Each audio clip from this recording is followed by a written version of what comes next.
Welcome back, ladies and gentlemen, to a special episode of Holden's 11. I got some great guests tonight, and I can't wait to talk to them. As you know, we've been featuring online 12 Days of Cryptids. What it is, it's a special original art feature in which we are showcasing all cryptid artwork. My guests tonight are going to be Shawn Langley and Brad Shipp. Get the names correct? Yep. All right, I can't wait to talk to you. Shawn, let's start with you. The piece of yours, we're going to take a quick look at it online. This is the Mothman. I love the line work on this piece and the black and white art. I'm a huge fan of black and white art. Can you tell us a little bit about your process, how you make these? I kind of just start off with a basic idea in my head of the position that I wanted to be in. And I had two recent pieces of the Mothman just solo. And there's the black and white one, and then there's a one that's kind of gray with red eyes.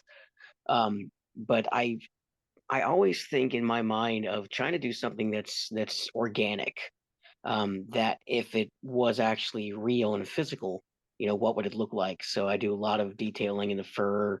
You can't really tell if it's fur or feathers, you're not sure. So just kind of make it a little bit ambiguous. But Frazetta's old Mothman painting was a lot of inspiration for the I love gray that one. I was guessing that you might say that. I'm a huge fan. Yeah, that was definitely a inspiration for the gray one, the gray toned Mothman that I did, and just trying to capture that kind of terrifying yet all inspiring and creepy at the same time feel that Frazetta had. Yeah. But yeah, I just kind of I don't really have a main starting point. Just kind of I have the idea in my head of freeze framing the scene of the movie, that's playing in my head of the creature, and just trying to draw that freeze frame. It's super cool, man. I love that piece. That's a great job. Thank you. Let's jump over to Brad. I'm going to ask you a similar question, Brad. So one of the pieces that we saw posted from you was this. It's the Bigfoot emerging from a portal. And the thing that struck me about this piece, it has some really cool lighting effects. Can you tell us a little bit, how do you make your artwork? Well, I start with the big blocks, really, and then before even drawing the detail and stuff, I think about the lighting. I really do, because it's all about the values and lighting and how stuff's structured. And then I go in through on the details and stuff and mull over it back and forth a lot, take some out, put some in. I don't know when to stop sometimes, but that's and usually that's in Photoshop with paint brushes and stuff like that.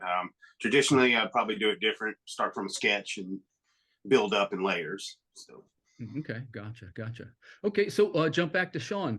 All the things that you could make, right? All the subject matter. Why cryptids? Why were you inspired by cryptids? I've been ever. Do you remember? I'm probably aging myself here, but do you remember the skinny, large, like encyclopedia-sized books? It was like Time Life Mysteries of the Unknown. Oh my God, yeah, the black ones. Yeah. Yep, the black ones. Sure do. I grew up with those in the house. Sure. And man, so right. when the one I picked up, there's the ones of ghosts and aliens and stuff, Man, but there was the one about cryptid monsters. And ever since I first saw the picture of the, from frame 352 of the Patterson Gimlin footage, saw that and the old surgeon's photo from the Loch Ness Monster, which we know is fake now, but all that stuff, it was always there. And I wasn't drawing that early on when I was a kid. I was still drawing more of the pop culture stuff.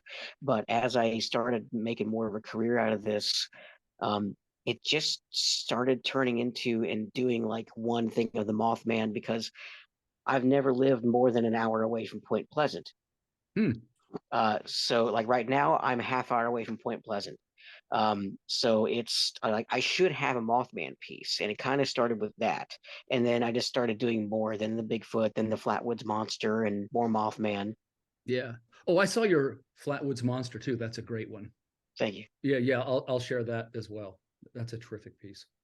Okay, let's jump over to Brad. Brad, and your well, first I want to ask you a similar variation, which is could make a lot of things, right? And all this broad range of topics. Why cryptids? Why did you get inspired by cryptids? Well, when I was 16 years old, I saw a Bigfoot with another student when just right here in Missouri where I live. Yeah, and oh, this is gold.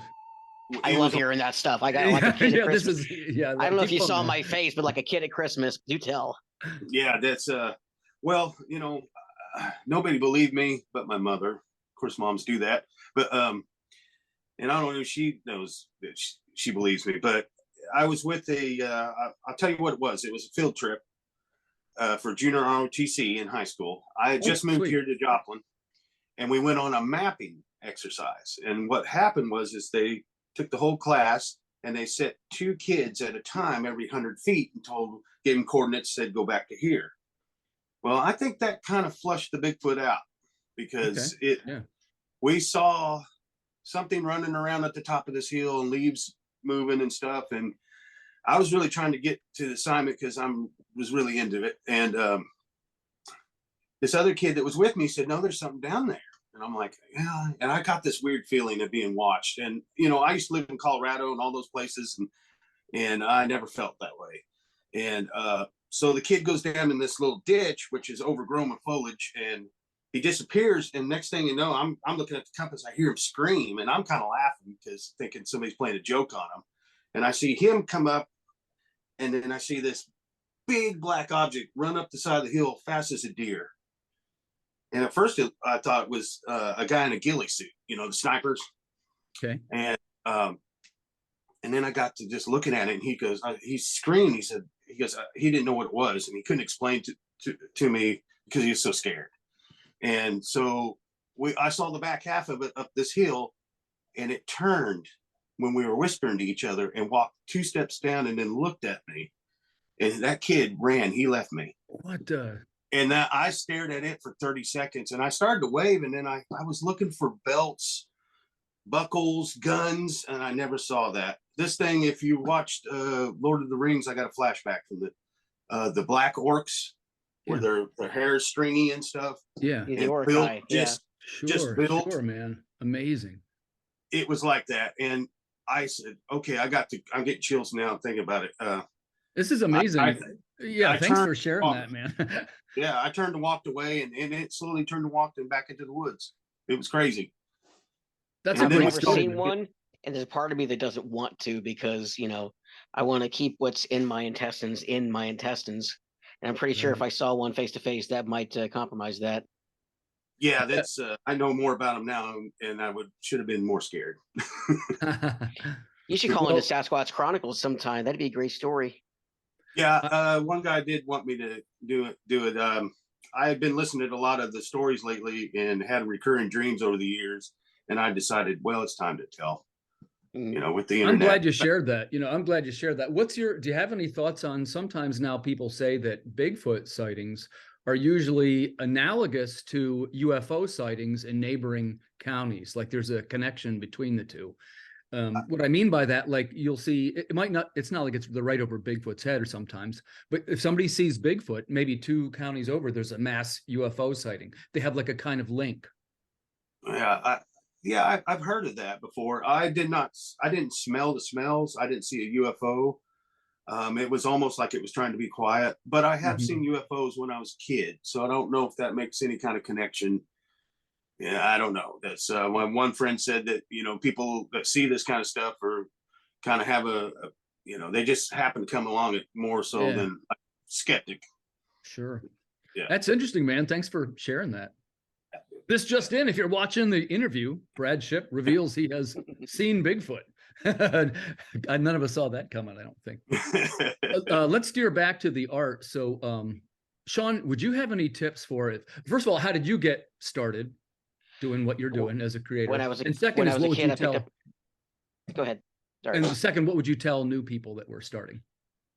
When I was a kid, I picked up a crayon. My parents weren't really artistic, but they encouraged it. Anytime I wanted paper and a box of crayons, they made sure I had it. And then it was comic books that really got me into it. They, got me comics when I was a kid, and then they kind of led me into really, just the comics was the gateway for me into everything else. Yeah, that's and awesome. I can still remember some of the issues that my brother had laying around that I destroyed, one of the early appearances of the Jackal in the Amazing Spider-Man, which was the first appearance of the tarantula. Right. In that. Yeah. And I ripped it up. Good stuff. Yeah, I know. I'm breaking my own heart now, but then as I started collecting. I got in when McFarlane had just left Amazing Spider-Man and Eric Larson had started taking over.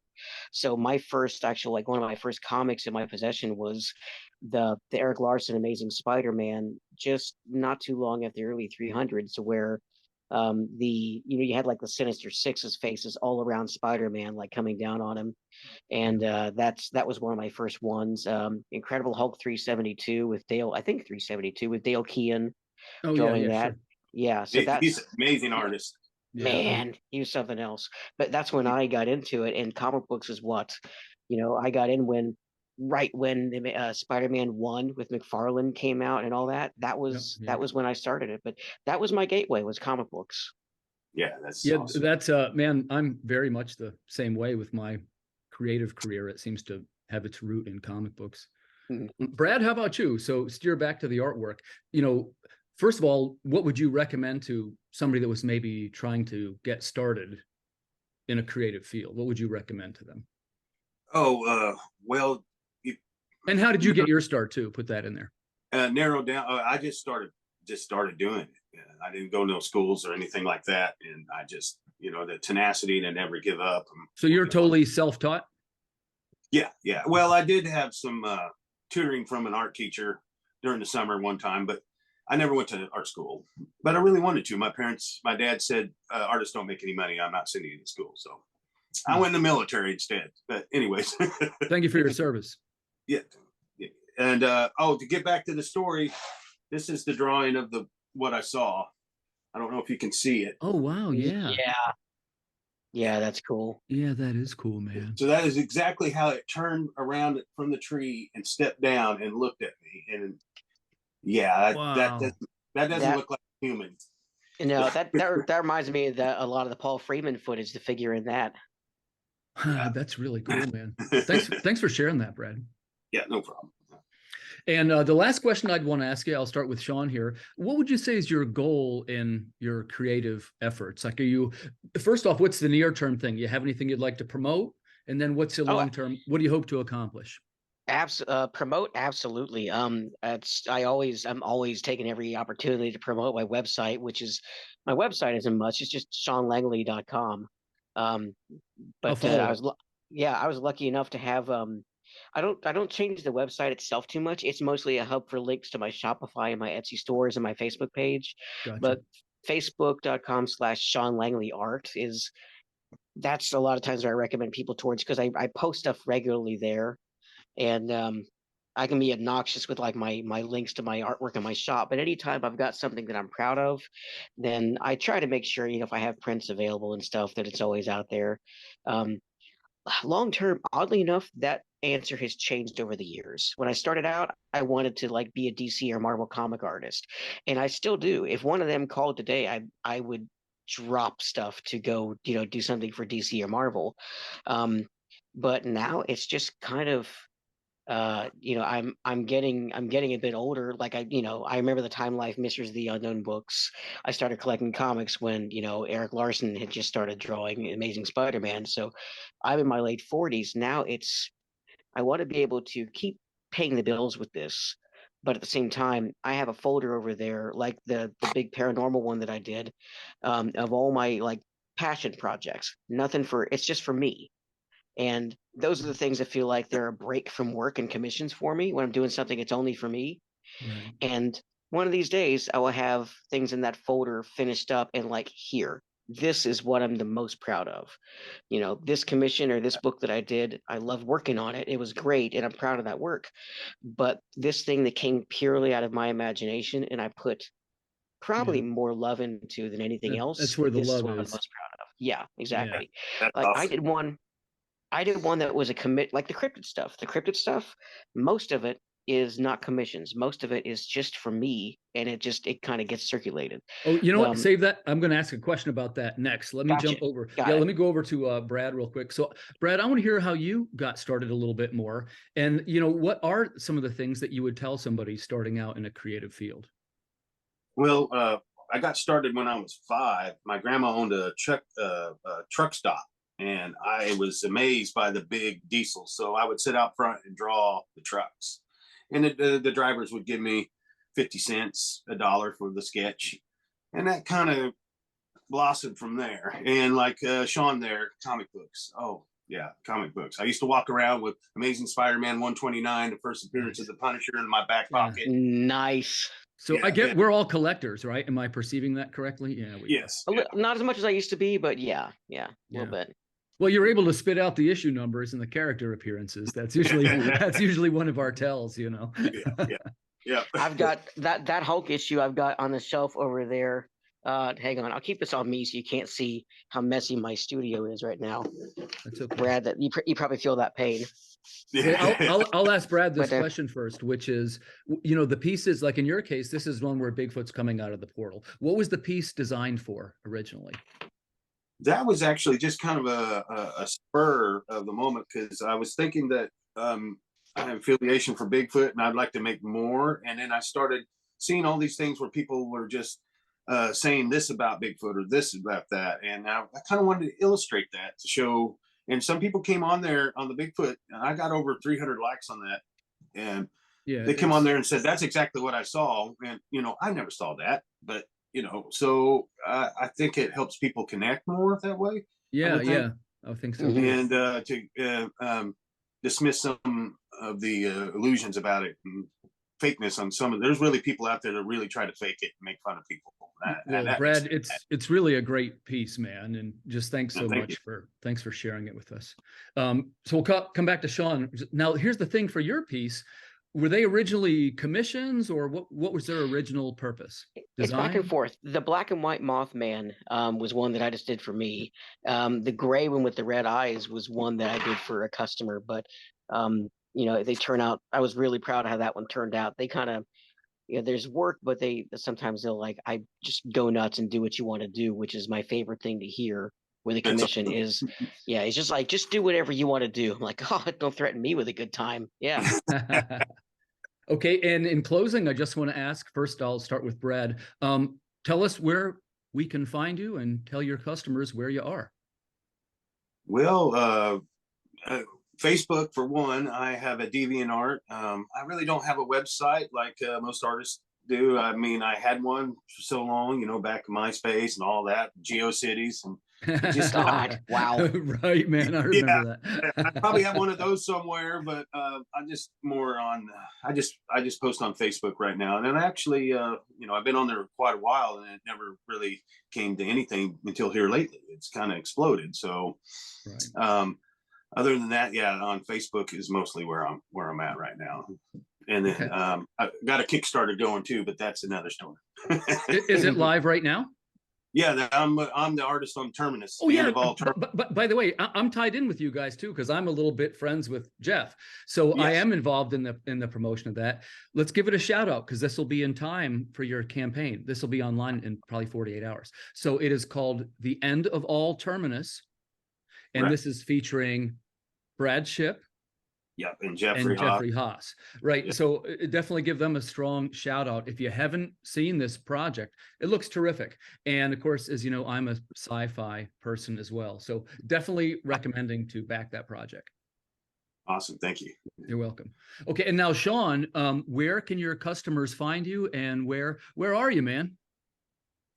I'm on so many different websites. If it's free for me to set up, then I'm on it. I think I've told people this, if they're looking for me, like I think I'm the most popular Shawn Langley on Google search, thankfully. So, but there was, I got ShawnLangley.com. There was somebody else that had that website, so I just kind of every now and then check back in, and finally it was available. So that you can go there and see where I'm on Pinterest and Facebook and Twitter, and I have a Shopify and an Etsy. But yeah, I'm on Instagram too, but I don't use it that much lately. I kind of got burnt out on Instagram, so the other ones, but I'll get back on there at some point. But yeah, I don't do that hot on Instagram either. Yeah. And I do Patreon, but I've been neglecting that as well. I'll do all the things and then kind of get burnt out, so kind of back away from a couple here and there. But no, it's mostly just the Facebook page. Yeah, and you'll see this over on YouTube. We do pretty well on YouTube. It's quickly becoming the thing, right? So, That's awesome. and the last thing I'd want to say to you guys, first, just thanks so much for coming on the show. I'm a fan of your artwork, and just I want to share it with the world. It's so cool. So special thanks to Shawn Langley and Brad Shipp for coming on the show. The last thing, just to wrap it up, we're going to be sharing some more of this work. It's the 12 days of original cryptid art. This is two of the main artists right here. It was great to meet them tonight. And if you'd like to follow the project at the end of the 12 days, that is Call of the Cryptid, which will be on Kickstarter. I hope you guys will consider joining us. Thanks so much and have a great night.